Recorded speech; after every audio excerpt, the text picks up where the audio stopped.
আপনার খেলাফত মজলিসে যোগদান নিয়ে আমরা অনেক বিভ্রান্তির মধ্যে আছি। বিষয়টা সুস্পষ্ট করলে আমাদের মনের বিভ্রান্তি দূর হতো।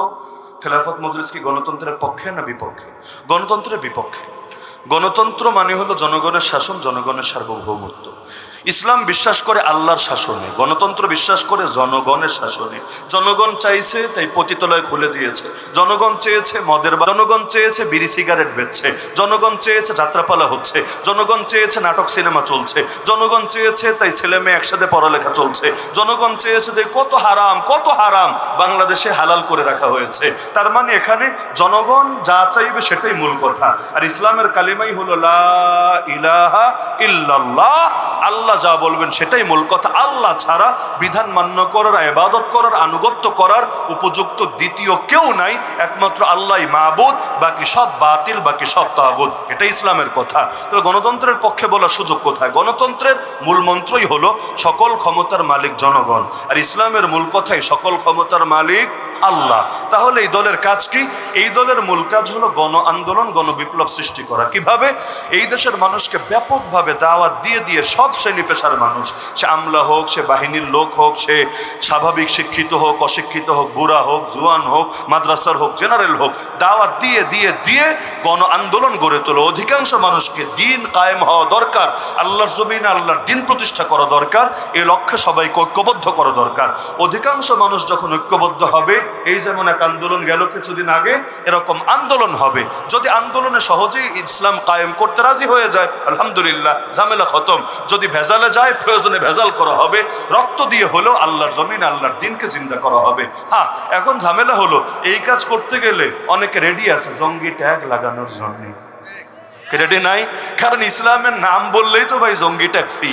আর কিছু হোক না হোক, নাম বলবেন সঙ্গে ফ্রি, একটা পয়সাও নিবে না, মাগনা মাগনা বলে দিবে জঙ্গি। বাকিরা দুনিয়া রক্তের বন্যা বয়ে দিল, জঙ্গি না। হিটলার কত মানুষ মেরেছে? জঙ্গি না। প্রথম বিশ্বযুদ্ধ, দ্বিতীয় বিশ্বযুদ্ধে কত মানুষ মরেছে? জঙ্গিবাদ না। আচ্ছা, ধর্মের নামে যারা মারে, ইসরায়েলের ইহুদিরা ধর্মের নামে মানুষ মারে, ফিলিস্তিনিদেরকে ধর্মের নামে মারছে, আমাদের প্রথম কেবলা ধর্মের নামে দখল করে রেখেছে, তাও ওরা জঙ্গি না। বিজেপি RSS অনেক সময় ধর্মের নামে মানুষ মারে, কাশ্মীরে মেরেছে, আসামে মারে, গুজরাটে মেরেছে, অযোধ্যায় মেরেছে, তাও জঙ্গি না। কেন? জঙ্গি হলো আমাদের পৈতৃক সম্পত্তি আর কি, এটা মুসলমান ছাড়া আর কাউরে দেওয়া যাবে না। বিশেষ করে হুজুর হলে, মুখে দাড়ি থাকলে, মাথায় পাগড়ি থাকলে তো কথাই নাই। কেন? জেল খেটে আসে নাই কয়দিন আগে?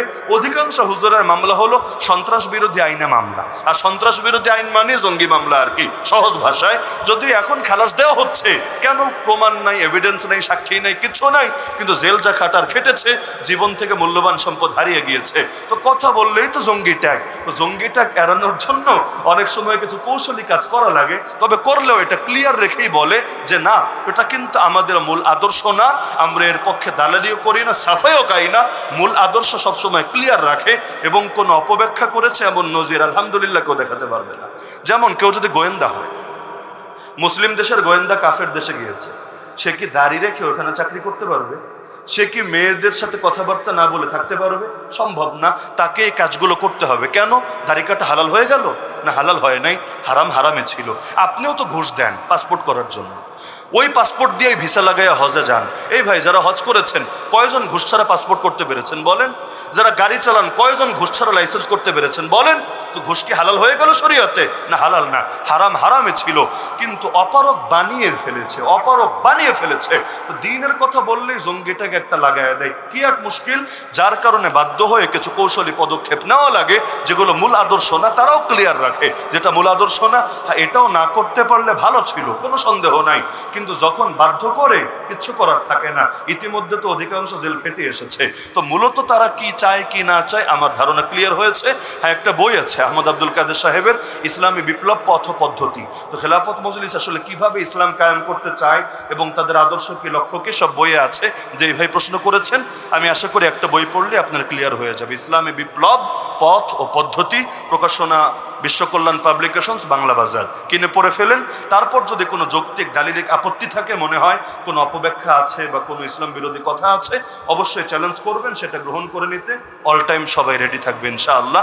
কিন্তু আইডিয়া করে চালায় না যে অমুক এমন করে তাইলে আরও মনে হয় এমনই, তমুক এমন করে তাইলে আরও মনে হয় এমনই। এগুলা ঠিক না। আব্বাস আর গাবগাছ শুনতে কাছাকাছি, দুইটাই ছ আছে, আব্বাস গাবগাছ শুনতে কাছাকাছি, কিন্তু কোথায় আগরতলা আর কোথায় গিয়া জুতা। তো এই কারণে জিনিস শব্দ এক হলে জিনিস এক হয় না, পার্থক্য থাকে। আল্লাহ আমাদের সবাইকে বোঝার তৌফিক দান করুন।